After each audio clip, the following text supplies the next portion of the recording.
জন্মদিনের টাকা ছাড়া অন্য উপহার গ্রহণ করতেন না শেখ হাসিনা। সাবেক প্রধানমন্ত্রী শেখ হাসিনার আমলে শুধুমাত্র ব্যাংকিং খাত থেকে লুট হয়েছে ২ লাখ কোটি টাকা। এছাড়াও বিভিন্ন মেগা প্রকল্প থেকেও সীমাহীন দুর্নীতির মাধ্যমে লুট করা হয়েছে লক্ষ কোটি টাকা। সর্বশেষ লুটপাটের উদ্দেশ্যে ৬০,০০০ কোটি টাকা ছাপিয়ে বাজারে ছাড়ে বিগত সরকার। ফলে মুদ্রাস্ফীতি পৌঁছে যায় চরমে। শেখ হাসিনা ও তার পরিবারের বিভিন্ন সদস্যদের বিরুদ্ধে উঠেছে এমনই অর্থ পাচারের অভিযোগ। শেখ হাসিনার এক সময়ের ব্যক্তিগত সহকারী মুক্তিযোদ্ধা মতিউর রহমান রেন্টুর লেখা আমার ফাঁসি চাই বইতে রয়েছে শেখ হাসিনা, শেখ রেহানা সহ তাদের পরিবারের অর্থ লোভ ও টাকা পাচারের তথ্য। তিনি বইতে লিখেন, শেখ হাসিনা তার রাজনৈতিক জীবনে শুধু ২টি জিনিস চাইতেন, টাকা আর লাশ। টাকার প্রতি তার এত বেশি টান ছিল যে ২৮ সেপ্টেম্বর তার জন্মদিনে যদি কেউ টাকা ছাড়া অন্য কোনো উপহার দিতেন তা তিনি গ্রহণ করতেন না। এছাড়াও বিভিন্ন প্রকল্পের নামে চলত সীমাহীন লুটপাট। এমনই এক প্রকল্পের কথাও উঠে আসে রেন্টুর বইতে। শেখ রেহানা ও তার স্বামীর পরামর্শে শেখ হাসিনা রাশিয়ান জঙ্গি বিমান ক্রয় করেন আর সেখান থেকেও মোটা অঙ্কের কমিশন নেন। রেন্টু শেখ রেহানাকে শেখ হাসিনার ক্যাশিয়ার বলে আখ্যায়িত করেন, কারণ হাসিনার আর্থিক লেনদেনের হিসাব রাখতেন তার বোন শেখ রেহানা।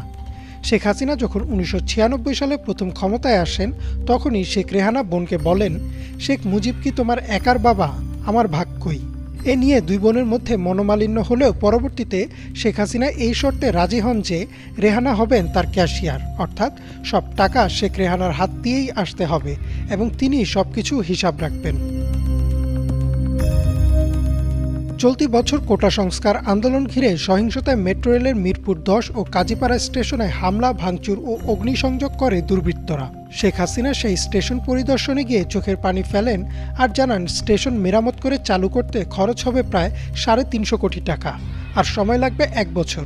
অথচ তার পদত্যাগের পর অন্তর্বর্তীকালীন সরকার ২ মাসেরও কম সময়ে কাজীপাড়া স্টেশন মেরামত করে চালু করে, আর এতে খরচ হয় মাত্র ২০,৫০,০০০ টাকা।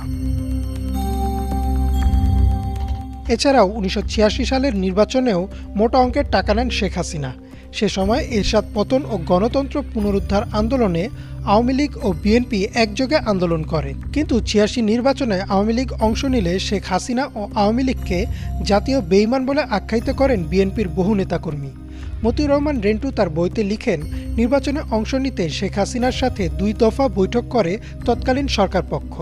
প্রথম বৈঠকে বলা হয়, আওয়ামী লীগ নির্বাচনে অংশ নিলে নির্বাচনের পুরো খরচ সরকার থেকে দেওয়া হবে।